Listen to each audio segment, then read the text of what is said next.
अस्सलाम वालेकुम फ्रेंड्स, उम्मीद है कि आप सब खैरियत से होंगे। थंबनेल से आपने तो देख लिया होगा कि आज की वीडियो जो है वो किस हवाले से है कि मैंने दुबई जो है वो क्यों छोड़ा। देखिए, उसकी कुछ वजूहात थी। मैं उसमें से कुछ जो मेन है वो आप लोगों के साथ वो शेयर करूँगा। सबसे पहले ये था कि वहाँ पर बहुत ज़्यादा जो है वो गर्मी दुबई के अंदर पड़ती है। सब लोगों को मालूम है कि अरब कंट्रीज़ जितनी भी हैं वो बहुत ज़्यादा वहाँ पर गर्मी पड़ती है, और ख़ास तौर पे सऊदी और दुबई के अंदर तो हद से ज़्यादा ही गर्मी जो है वो पड़ती है। एक ये मेन रीज़न थी। दूसरा था कि वहाँ पर आपको जो अपार्टमेंट मिलते हैं रहने के लिए, उनके अंदर जो पानी का सिस्टम है वो बड़ा ख़राब है। मेन फ़र्क जो अरबी जहाँ पर जिन एरियाज़ में रहते हैं वहाँ पर पानी जो है वो ठंडा, ज़्यादा ठंडा तो नहीं, लेकिन इतना होता था कि वो गर्म नहीं होता था। लेकिन जहाँ पर आम जो फॉरेनर्स रहते हैं काम करने वाले, वहाँ पर जितना भी पानी बिल्डिंग्स के अंदर आता था वो बहुत ज़्यादा गर्म होता था। यानी इतना गर्म कि बंदा जो है वो अपना मुंह भी नहीं धो सकता, इतना शदीद गर्म। तो आप इसे इमेजिन करें कि बंदा जो है वो नहा भी नहीं सकता था वहाँ पर।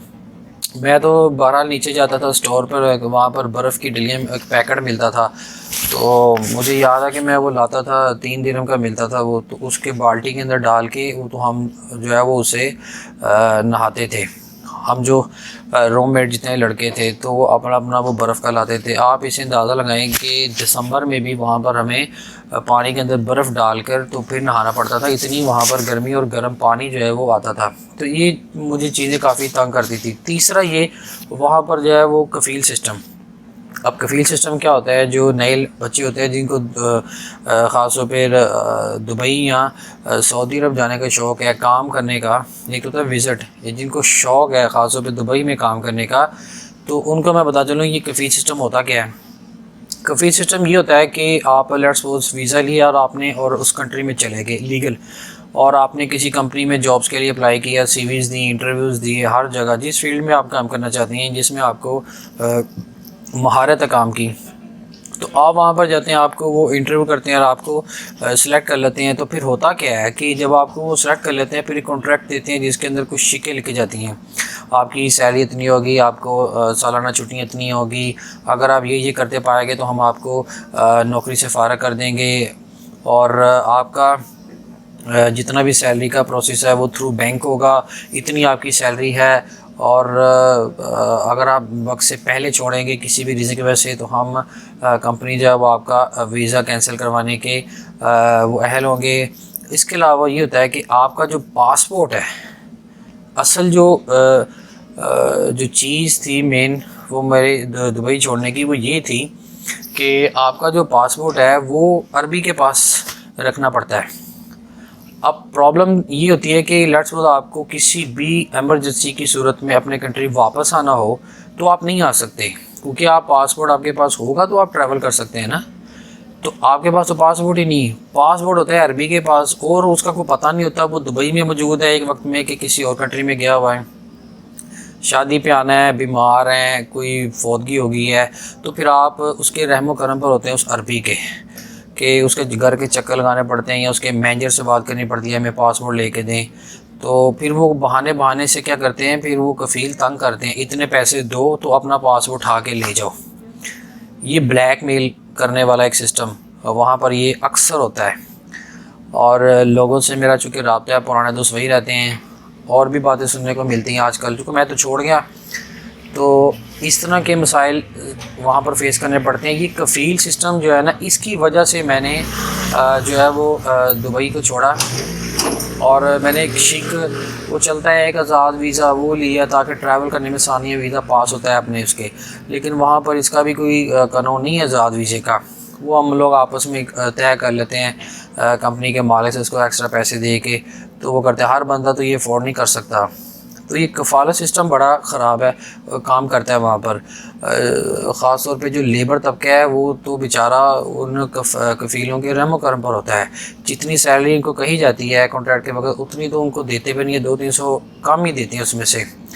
और अगर कोई ज़्यादा तंग भी करे तो फिर ये क्या करते हैं कि पासपोर्ट रख लेते हैं, उसको कहते हैं भाई अगर आपने छोड़ना है तो पैसे रखो इतने 5-6 हज़ार दिरहम, तो अपना पासपोर्ट लो और जाओ यहाँ से। ये इस तरह तंग करते थे वहाँ पर, अभी भी ऐसा करते हैं। तो ये कुछ रीज़न्स थी। और वहाँ पर पांचवा ये था कि कोई भी बंदा, अगर आप किसी से कोई हेल्प मांगते हैं, कोई रेफरेंस ढूंढते हैं अपना काम करवाने के लिए, तो वो कहता था भाई कमीशन रखो, इतने पैसे दो तो मैं आपका ये करूँगा काम आपका, अच्छा मैं ये कर देता हूँ, किसी को कह देता हूँ। लेट्स सपोज आपका जहाँ आप रहते हैं तो आप किसी से कहते हैं भाई उस जगह जहाँ आप काम करते हैं आप फलाना बंदा जो है वो उसका अगर रेफरेंस हो जाएगा तो मुझे जॉब मिल जाएगी, तो आप उसे काइंडली कह दें। वो कहेगा भाई इतने पैसे रखो इधर, तो मैं कहूँगा, यानी इस तरह की चीज़ें। और एक और वजह कि वहाँ पर पाकिस्तानियों की बिल्कुल भी इज़्ज़त नहीं है दुबई के अंदर। वो जो होता है ना थर्ड लेवल का इंसान हम लोग को वो समझते हैं अरबी। ये जो यूट्यूब पे दिखाया जाता है ना अरबी बुर्ज खलीफा की तस्वीरें, वो बीच के अंदर, और वो सुपरस्टार कोई फिल्म बॉलीवुड के जा रहे हैं, कोई इधर हो रहा है, कोई शू सड़क वाली चीज़ें वो दिखा के, और बच्चे बड़े मुतासर होते हैं पता नहीं वहाँ क्या है, और वहाँ चले जाते हैं। फिर बाद में उनको ये चीज़ें फेस करनी पड़ती हैं। अगर आपकी गाड़ी किसी अरबी की गाड़ी से थोड़ा सा भी आगे गई है ना, तो या तो आप गाड़ी को टक्कर मार देंगे या आपसे वो लड़ने का कोई बहाना ढूंढेंगे। यानी कि ये हम लोग को इतना घटिया समझते हैं अरबी लोग पाकिस्तानियों को कि ये कैसे आगे हमसे चला गया।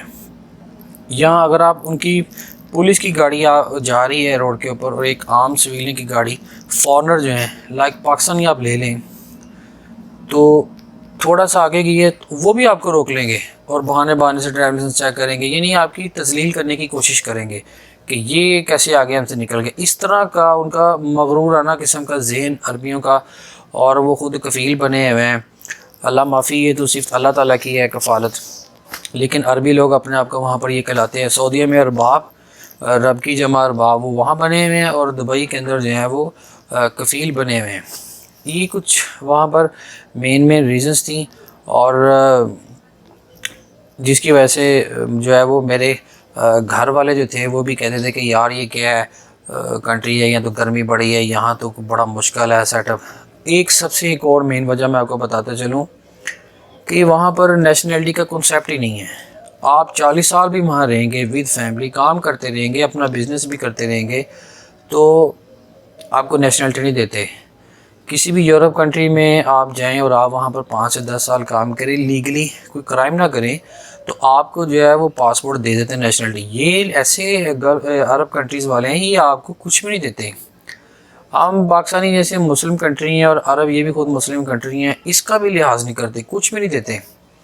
और 40 साल 50 साल काम के आप कहेंगे जाओ यहाँ से, हम आपको यहाँ पर नेशनलिटी देंगे, आप अजमी हैं, हम अरबी हैं, आप अजमी हैं, तो ये कहते हैं हम लोगों को। और बिज़नेस का ये वहाँ पर सूरत हाल है कि आपने कुछ भी बिज़नेस करना है तो आपको उसमें अरबी को अपना पार्टनर बनाना पड़ता है। डॉक्यूमेंट्स में गालबन 52% का वो मालिक होता है, जहाँ तक मुझे याद है, क्योंकि मुझे अब थोड़ा अरसा हो गया छोड़े हुए दुबई को, महल इतना ही होता है 50 या ये 52%, यानी कि वो अरबी आपका मालिक होता है बिज़नेस में, डॉक्यूमेंटेशन में। आप इतने इससे अंदाज़ा लगाएं कि वो जब मर्जी चाहे आपको किक आउट कर दे, आपको फारग कर दे, पैसे आपके लगे हैं, हर जगह इन्वेस्टमेंट आपकी, और वक्र वो मामा ठेकेदार बना होता है बीच में, और महाना या सालाना वो कफ़ालत तय कर लेता है, फिर वो पैसे लेता है आपसे, हर महीने तय करके उतने लेता है, या आपसे साल के बाद उतने पैसे ले लेता है। आप इससे अंदाज़ा लगाएँ। इस वजह से मैंने जो है वो सोचा कि मेरे घर वाले भी मेरे वाल से ख़ास हो ये कहते थे यार ये तो नेशनलिटी में देते हैं, ये बिज़नेस में भी मालिक बने होते हैं, तो इसका तो फिर फ़ायदा नहीं यहाँ पर रहने का। तो then I decided to move to Istanbul. यहाँ पर ये फ़ायदा है कि पाकिस्तानियों की तो बड़ी इज़्ज़त है, आप उनको बताएं पाकिस्तानी तो आपको बड़ा प्यार करते हैं, सलाम करते हैं आपसे, और आपके साथ ताउन करते हैं। अच्छे बुरे तो हर जगह ही होते हैं दुनिया में, तो यहाँ भी हैं, वहाँ भी हैं, पाकिस्तान में भी हैं, दुबई में तो वहाँ तो वैसे ही सारा आवाज़ार सा काम है। लेकिन मेजॉरिटी आप लोगों से यहाँ पर अच्छे तरीके से बिहेव करते हैं, अच्छे तरीके से आपसे बात करते हैं, आपको गाइड करते हैं। यहाँ का फील सिस्टम नहीं है, यहाँ का मौसम बड़ा अच्छा है, यहाँ का पानी आपको गर्मियों में ठंडा और सर्दियों में गर्म मिलता है, और आपको यहाँ पर बिज़नेस आप अपने नाम पर कर सकते हैं। आप 5 साल यहाँ गुजारे वर्क परमिट के ऊपर, आपको ये यहाँ का परमानेंट रेजिडेंस आपको दे देते हैं कार्ड, और उसके ऊपर फिर आप ट्रैवल कर सकते हैं, इसीलिए आपको वीज़ा की ज़रूरत भी नहीं है। यहाँ का फील सिस्टम नहीं है, आज़ाद है। जॉब्स के लिए मैं ये कहता हूँ कि यहाँ पर ना आएँ, जो पाकिस्तानी हैं यहाँ पर जॉब्स ज़रा मुश्किल से मिलती हैं तो लेबर में मिलती हैं, क्योंकि लैंग्वेज का इशू है। यहाँ पर इंग्लिश नहीं बोलते, तुर्किश बोलते हैं। जिसने यहाँ पर बिज़नेस करना है तो वो तुर्की लैंग्वेज जो है वो कम से कम 6 माह 7 माह सीखे, ताकि उसको लोगों के साथ कन्वर्सेशन करने में ज़रा आसानी हो। चलिए जी, वीडियो को मैं आज वाइंड अप करता हूँ। चैनल को सब्सक्राइब करें, बेल आइकन के बटन को जो है वो प्रेस करें, ताकि मेरी आने वाली जितनी भी वीडियोज़ हैं वो आप लोग तक जो है वो पहुँच सकें।